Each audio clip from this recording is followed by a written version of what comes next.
Love in Concert is the journey of a young lady's quest to find herself.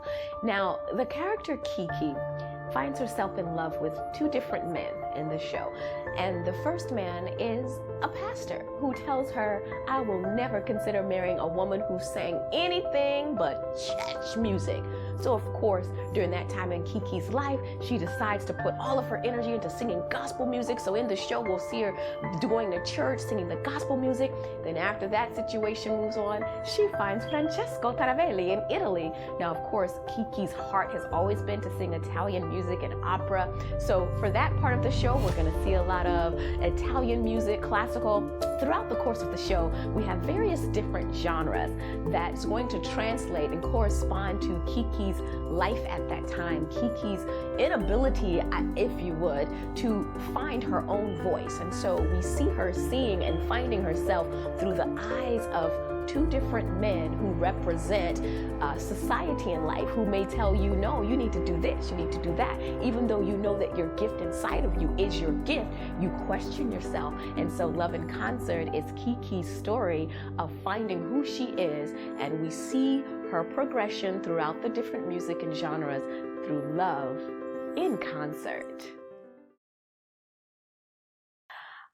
It took me, I'd say, a good evening to write my one-woman show. I think I was in grad school then, so I was really used to the computer and writing and just, putting out those thesis papers. So I just sat down and I said, okay, I need to write a show because I know I have one coming up. And when I sat down to write the show, I said, what can I write about? And I said, well, let me take my own experience. Let me take an experience of how I felt, growing up with the gift that I was given, and how I kind of changed it and altered it to make it into something else, and what that made me feel and how that affected who I was and what made me the person that I am today. And so, of course, the music was a big draw because I never was that type of person that, I'm just going to only sing one kind of music. Like, I always loved different types of music, but I didn't find any shows or any roles that were fit for me. There was not a show that I could play the piano, which I do. I could sing. I could even dance. I could act. I could, do Minnie Riperton one moment. Then I could do Amazing Grace. Then I could come and sit on the piano and do an Italian aria. Generally, those type of shows, you don't do that because, they might say, okay, it's too busy, you can't, whatever. But when you do a one-woman show, when it's just you got to do a lot of things to keep the audience interested. So I said, let me do a one-woman show and let me also showcase who I am. Let me bring out the best of who I am, where there was never a play already written for me that could do that. So I said, I have to write it. And then in me writing it, hopefully I can inspire other people to say, write your show, write what's going to make you shine, write what's going to show your strengths. And then in doing that, the audience will come, but you have to be true to who you are. So that's how I came up with Love in Concert all of one evening. It took me about 4 or 5 hours. And after I finished, I was just like, I was, all right, I released. It was my therapy, a cathartic moment. One of the most poignant lines in the show is after Kiki realizes that, after she went to Italy and she started, being a jazz musician because, Andrea Taravelli says, you're a black woman. You need to sing jazz. Forget that opera. So even though Kiki wanted to sing opera, she completely changed it again to fit his mold. So there's a part when she realizes that, I'm not the only one in his life because I saw Miss Girl over there and they were talking real chummy. So you know what? Oh my goodness, here I am again. Kiki makes a statement. She says, I know why the cage bird sings. I know why she beats her wings. It's because she's mad at the man who put her in that cage, and even more, she's mad at herself for believing his lies and getting caught up in his trap. That line to me spoke volumes, because at some point we have to take responsibility for our own actions, and we can't keep blaming it on, this person made me, this person made, no, they didn't. Nobody made you do anything. You know what? You got to bring it to yourself. She might have been mad at that man who put her in that cage, but even more, look inward. Truth hurts. Well, throughout the show, yes, there are so many different genres of music. We have jazz, we have gospel, we have classical. Kiki sits and plays the piano, a beautiful classical aria piece. The reason for that is because her journey is not just one dimensional. We see her life and her struggle through the eyes of different people, two different men in particular, who tell her that they feel that in order for her to be her best self, she needs to be it one way or the other. Pastor tells her, you need to sing gospel music or I won't even consider you. Then the Italian, Andrea Taravelli, tells her, oh, no, you need to sing your jazz. So she's like, okay, who am I? What am I? Okay, let me just fit in this box. Okay, let me. So that's why throughout the show, Love in Concert, we're going to go through so many different types of music because wherever Kiki is at that moment in life, like even there's a segment when she's just sitting down and she's saying, oh my gosh, I'm so in love with this guy in Italy. He's just great. And so she goes, oh, that love makes me feel like Minnie Riperton. So she starts singing Loving You because that's how she feels at the time. So yes, the genres are different. It's very eclectic. And I think it just keeps the show moving and it keeps it exciting because one moment you may hear, hallelujah, a praise song. The next moment you're going to hear her singing a classical song. So you'll never know. It's going to be like completely different. Any given moment it's going to keep it glowing, keep it flowing, and it'll be over like this. You won't even know that it hit you. Well, I have a couple of favorite scenes from the show because I wrote it. So I really wanted to write something that I loved and enjoyed doing. But one of my favorite scenes is when Kiki decides to go and surprise Pastor, who has told her that he's going to go to another state to kind of open up a church and to be vetted. And so she goes, you know what? I'm just going to go and surprise Pastor and he's just going to see me. I'm going to look fabulous. I'm going to Macy's and get me a hat and I'm going to be like, pow. So she goes in and she's like, oh, let me find my way to the front row because I know Pastor's going to want to see me. He's going to be so surprised. So she goes and she's just telling everybody, excuse me, because she thinks she's looking cute. She's just like making a big scene. So she sits down and then the bishop comes up and introduces Pastor and says he also wants to introduce a young lady that Pastor found in Houston, Texas. Kiki's like, oh my gosh, how did he know I was coming? He's going to be talking about me.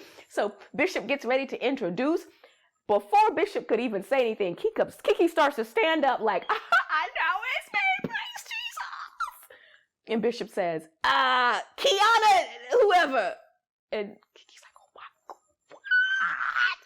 I mean, it crushes her. I mean, it's one of the saddest scenes ever, really, but it's one of my favorite because, I don't know, it was just like that scene where you see you've worked so hard for everything in life, but then you realize, who are you working hard for?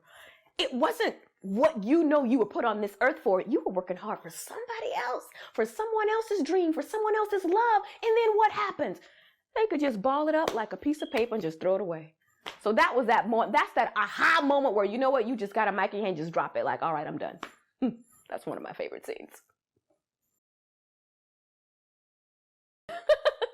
A lot of people have asked me that question. Is that really your life story? Makeda, Kiki. Well, actually, before I answer that question, let me just say this.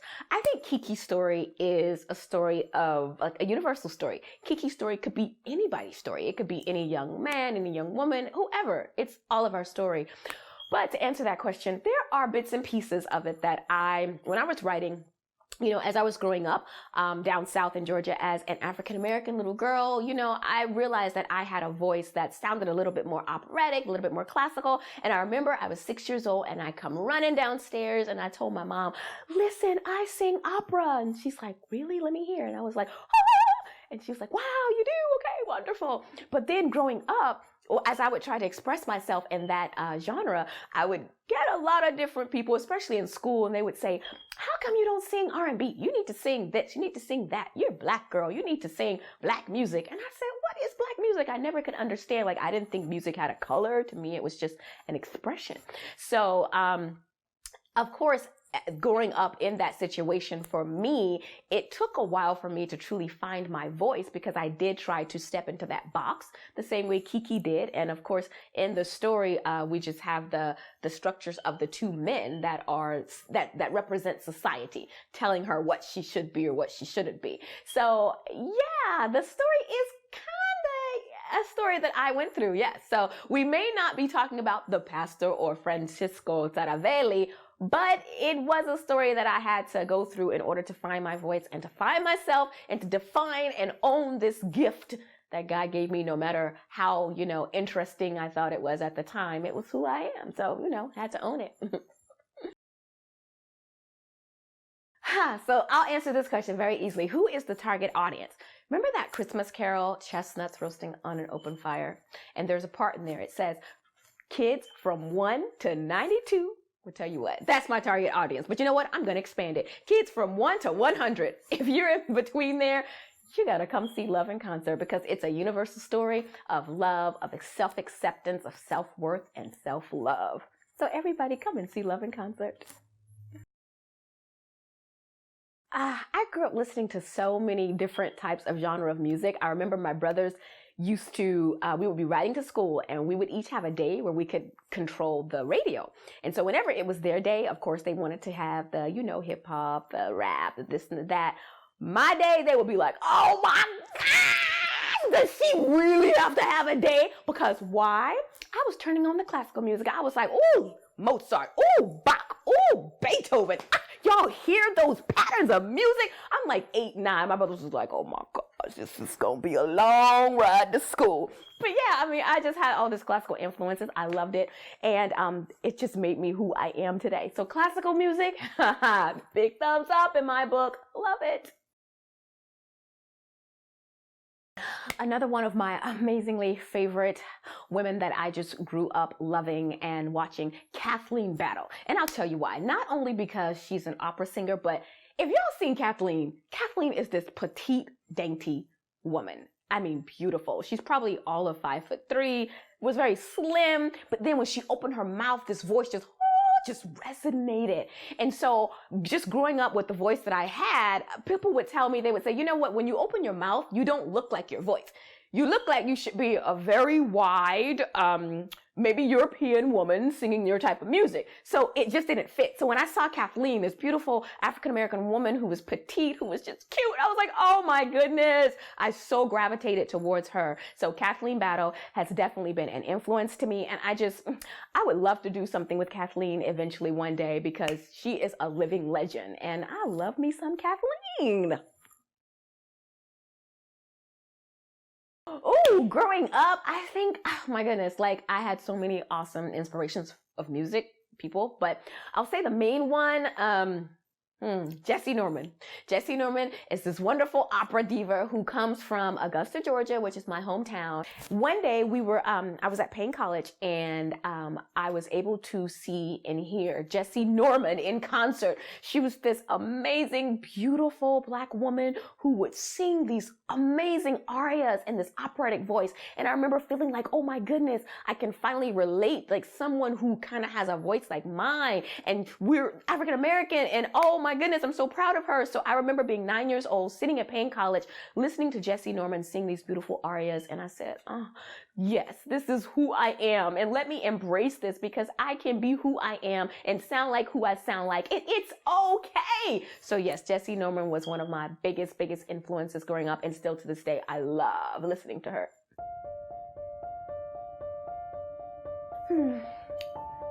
If there's one thing that I would want people to take away and to really get from Love in Concert, it's very simple. It's a quote from Shakespeare: "To thine own self be true."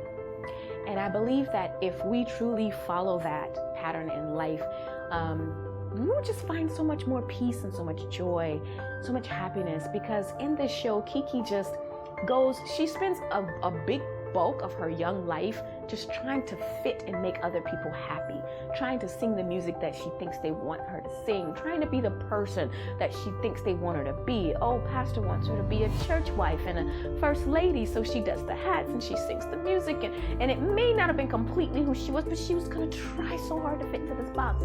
But in the end, it was herself. It was the gift that God gave to her that allowed her to go on that hall in Carnegie Hall, on that stage in Carnegie Hall, and to sing in front of all of those thousands of people. So, to thine own self be true. Love in Concert is coming to a city near you. So watch out, listen out, and go and get your tickets and come to Love in Concert and be a part of the love.